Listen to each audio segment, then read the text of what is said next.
மதுரை நாடாளுமன்ற தொகுதியின் தேர்தல் அலுவலகத்தை அதிமுக பொதுச் செயலாளரும் எதிர்க்கட்சி தலைவருமான எடப்பாடி கே பழனிசாமி திறந்து வைத்துள்ளார். இதை பற்றிய கூடுதல் விவரங்களோடு இணைகிறார் நமது தலைமை செய்தியாளர் ஜெயக்குமார்.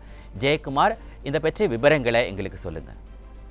கண்டிப்பாக மணிபாரதி, அனைத்திந்திய அண்ணா திராவிட முன்னேற்ற கழகத்தின் சார்பிலே மதுரை நாடாளுமன்ற தொகுதியில் களமிறக்கப்பட்டிருக்கக்கூடிய வெற்றி வேட்பாளர் டாக்டர் சரவணனுக்கு அண்ணாநகர் மதுரை பகுதியிலே தேர்தல் அலுவலகத்தை திறப்பதற்காக வந்த அனைத்திந்திய அண்ணா திராவிட முன்னேற்ற கழகத்துடைய பொதுச் செயலாளர் புரட்சி தமிழர் எடப்பாடி கே பழனிசாமி அவர்களுக்கு உற்சாக வரவேற்பு அளிக்கப்பட்டது. அதனைத் தொடர்ந்து மதுரை அண்ணாநகர் பகுதியில் இருக்கக்கூடிய பிரம்மாண்டமான அந்த தேர்தல் அலுவலகத்தை அதிமுகவுடைய பொதுச் செயலாளரும் சட்டமன்ற எதிர்க்கட்சி தலைவரும் முன்னாள் முதலமைச்சருமான புரட்சி தமிழர் எடப்பாடி கே பழனிசாமி அவர்களுடைய திருக்கரங்களால் திறந்து வைத்திருக்கிறார்கள். அங்கு குழுமிருக்கக்கூடிய கழகத்துடைய தொண்டர்களும் நிர்வாகிகளும் பொதுமக்களும் என ஏராளமானோர் திரண்டு உற்சாக வரவேற்பு அளித்திருக்கிறார்கள். இந்த நிகழ்ச்சியிலே அனைத்திந்திய அண்ணா திராவிட முன்னேற்ற கழகத்துடைய முன்னாள் அமைச்சர்கள் ஆர்.பி. உதயகுமார், செல்லூர் ராஜு, மாவட்ட கழக செயலாளரும் கழகத்துடைய அமைப்பு செயலாளரும் இருக்கக்கூடிய ராஜன் செல்லப்பா, அதே போன்று மதுரை நாடாளுமன்ற தொகுதியில் போட்டியிடக்கூடிய வெற்றி வேட்பாளர் டாக்டர் சரவணன் உள்ளிட்ட கழகத்துடைய நிர்வாகிகளும் தொண்டர்களும் ஏராளமானோர் உடனிருந்திருக்கிறார்கள். குறிப்பாக நேற்றைய தினம் மதுரை நாடாளுமன்ற தொகுதியில் போட்டியிடக்கூடிய வெற்றி வேட்பாளர் டாக்டர் சரவணனை ஆதரித்து மதுரை பழங்கானத்தம் பகுதியிலே பிரம்மாண்டமான பொதுக்கூட்டத்திலே அனைத்திந்திய அண்ணா திராவிட முன்னேற்ற கழகத்துடைய பொதுச் செயலாளர் புரட்சி எடப்பாடி கே பழனிசாமி அவர்கள் பங்கேற்று மாபெரும் கூட்டத்திற்கு மத்தியிலே சிறப்புரை ஆற்றினார்கள்.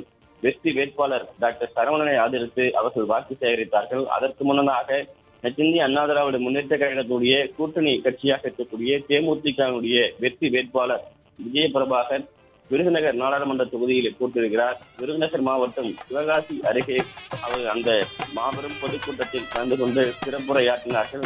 தொடர்ந்து தற்போது இந்த சாலையிலேயே மதுரை அண்ணாநகர் பகுதியிலே அதிமுகவுடைய வெற்றி வேட்பாளர் டாக்டர் சரவணன் அவர்களுக்கு திறக்கப்படக்கூடிய அந்த தேர்தல் அலுவலகத்தை அனைத்திந்திய அண்ணா திராவிட முன்னேற்ற கழகத்துடைய பொதுச் செயலாளர் புரட்சி தமிழர் எடப்பாடி கே பழனிசாமியுடைய திருக்கரங்களால் திறந்து வைத்திருக்கிறார்கள். மதுரை மாநகரமே அனைத்திந்திய அண்ணா திராவிட முன்னேற்ற கழகத்துடைய வெற்றி வேட்பாளர் டாக்டர் சரவணனுக்குத்தான் இந்த மக்கள் தங்களுடைய வாக்குகள் செலுத்துவோம் என்று உறுதிபட தெரிவித்திருக்கிறார்கள். அனைத்திந்திய அண்ணா திராவிட முன்னேற்ற கழகம் ஆட்சியில் இருந்தபோது பல்வேறு சாதனைகளை மதுரை மக்களுக்காக செய்திருக்கிறது.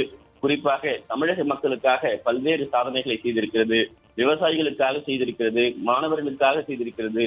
ஆட்சியில் இல்லாத போது விடியா திமுக அரசினுடைய பல்வேறு அவலங்களை தோலுறுத்தி காட்டி மக்கள் மத்தியிலே கொண்டு சென்று அவர்களுக்கு என்னென்ன செய்ய முடியுமோ ஆர்ப்பாட்டங்களையும் அறிக்கைகளையும் தொடர்ந்து விட்டு மக்களுக்கான சேவைகளை செய்ய வேண்டும் என்று தொடர்ந்து வலியுறுத்தி வருகிறது. இன்றைக்கு மதுரை நாடாளுமன்ற தொகுதியில் அனைத்திந்திய அண்ணா திராவிட முன்னேற்ற கழகத்துடைய வெற்றி வேட்பாளர் டாக்டர் சரவணனுடைய தேர்தல் அலுவலகத்தை திறந்து வைத்த பிறகு இன்று மாலை, அதாவது காஞ்சிபுரம் தனி நாடாளுமன்ற தொகுதியுடைய வெற்றி வேட்பாளரை ஆதரித்து மதுராந்தகம் பகுதியில் நடைபெறக்கூடிய பிரம்மாண்ட பொதுக்கூட்டத்தில் கலந்து கொள்வதற்காக வரவிருக்கிறார்கள்.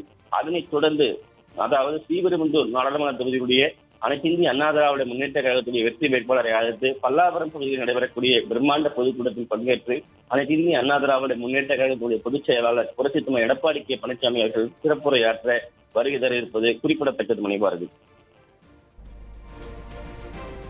விவரங்களுக்கு நன்றி ஜெயக்குமார்.